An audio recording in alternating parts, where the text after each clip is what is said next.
What's up, guys? It's time for Six Sad Society stuff you won't remember next week. The show where we take the weird, the wild, and the just plain stupid and turn it into a good time, hopefully. And today's episode is packed with more absurdity than a Florida Man headline. We got Foo Fighters, P. Diddy, do it? The ghost of George Michael's, robot cars, dumb criminals, and so much more. So grab your tinfoil hats, your noise-canceling headphones, and let's go. Oh, Lord, I'm so bored.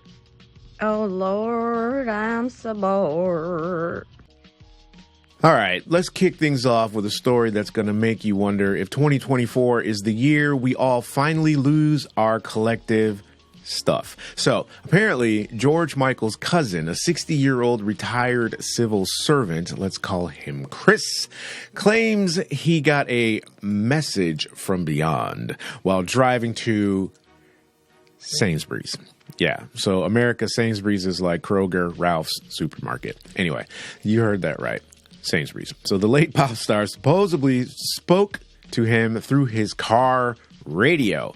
I'm not talking about catching careless whispers on the oldie stations. Oh no, the radio went all staticky, and Chris swears George was calling his name, followed by, quote, "I'm free."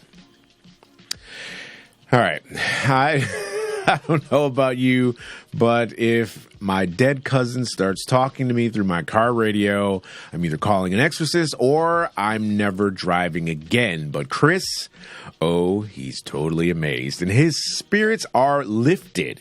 I'm guessing his spirits were lifted just enough to reach the top shelf of the vodka cabinet, if you know what I mean. Anyway, maybe not. I'm just teasing Chris. The guy even tried to hear George again, apparently, but of course, nothing. Look, come on, man. Just admit you fell asleep watching Ghost Hunters and call it a day. Next story. God, come on. It's definitely Friday. All right, next up, and what might be the most Black Mirror story of the year. A bunch of self-driving taxis in San Francisco have gone rogue. Waymo's fleet of autonomous cars started honking at each other like it was rush hour in New York City. And get this, they were doing it all night long like it was Lionel Richie or something. Imagine trying to sleep through that. These cars are honking like they're pissed off they didn't get enough charge at the depot. One resident started recording and live streaming the honking horror show, and it got so popular that people were making Google spreadsheets to track the best honks. I mean, what kind of dystopian hell are we living in when we're entertained by robot cars yelling at each other? Anyway, Waymo finally updated the software to keep the noise down, but let's be real, this is the beginning of the end. First they're honking, next they'll be complaining about our driving and taking over our parking spots. I'm just waiting for the day one of them asks me to split the gas bill. Anyway, next story. All right, so from self-driving cars to people who should probably be locked in one for everybody's safety. Let's talk about Wade Wilson. And no, not the Deadpool guy. So this guy is a straight-up psycho with Nazi face tattoos who just got the death penalty for deleting 2 women in Florida. I say deleting because we have to play friendly with the YouTube algorithms. Wade, who's clearly missed out on all the how to be a decent human being classes, decided to strangle 2 women in cold blood back in 2019. The jury didn't just vote for the death penalty, they practically threw a going away party. 9-3 in favor of one victim, 10-2 for the other. In Florida, you only need 8 votes to send someone to the chair, so they really didn't like this guy. Of course, the courtroom was packed with people cheering when the sentence was handed down like a twisted version of American Idol or something. But honestly, this dude's lawyer tried to argue for life in prison because apparently death is permanent. No shit, Sherlock. Give me a break. But after what this guy did, I'm pretty sure nobody's going to lose sleep over him getting a one-way ticket to the electric chair. Oh, God. Next story, man. Come on. True crime is crazy. And speaking of dumb criminals, let's head over to Manchester, England, where I am. Not really, a bit north, where we've got the Darwin Award winners of the year. 3 geniuses decided, let's torch a convenience store, but somehow managed to set ourselves on fire in the process. Yeah, one of these masterminds poured petrol all over the shop, lit it up, and then poof. One of them's running out like the Human Torch, except not nearly as cool. The shop's owner called them Britain's dumbest criminals, and I can't argue with that. I mean, they set themselves on fire and barely even scorched the store. Imagine planning your big heist only to end up as a Human Torch. The owner of the store's brother, who happened to be in the store that day, just grabbed a mop bucket and put the fire out. Meanwhile, these idiots are outside, probably patting each other on the back for a job well done, while one of them was literally still smoking. Next time, maybe just stick to shoplifting, guys, or, get a job.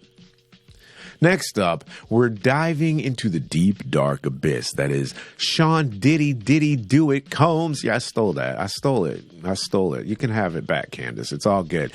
The guy's been a music mogul, a fashion icon, and now he's basically the stuff of nightmares. Rodney Lil Rod Jones, a former producer for Diddy, is suing him for 30 million racks. Jones claims Diddy is a straight-up monster who groped him, drugged him, and forced him into sex acts with, let's say, some unwilling participants. Diddy's team is, of course, calling this whole thing pure fiction, but come on. The guy's been dodging accusations for years, and now Jones is putting it all out there with details that are disturbing enough to make a horror movie buff blush. Jones says Diddy's house was like a brothel with cameras everywhere, recording his every move. And it gets worse. He claims Diddy would drug him and force him into perverted acts with women who had no idea what was going on. Now Diddy's trying to get the case thrown out, but Jones isn't backing down.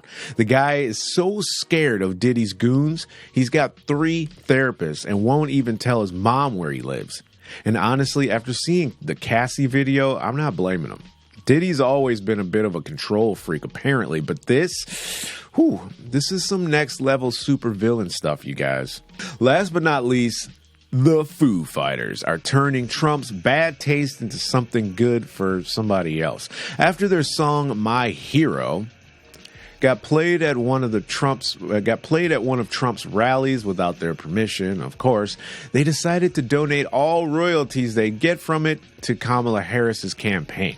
I mean, that's one way to stick it to the man. Trump can keep playing their tune, but every time he does, Harris's campaign gets a little boost. Talk about turning lemons into lemonada, or in this case, turning orange into whatever Harrison's campaign colors are. I don't know. Anyway, who cares? It's politics, and we promise not to bring you that on Six Sad Society. So, but it was Foo Fighters, so we had to talk. You know Dave Grohl, he was from Nirvana, and then went on to be this huge star subsequently. Anyway, there you have it, folks. Another day, another batch of weird-ass stories that make you wonder if the world's gone completely off the rails. But don't forget to subscribe, leave a review, and tell your friends that the Six Sad Society is the best place to get your daily dose of what in the Kentucky Fried Funk is going on. Till next time, stay weird, stay skeptical, and for the love of all things weird, keep your radios tuned to the living.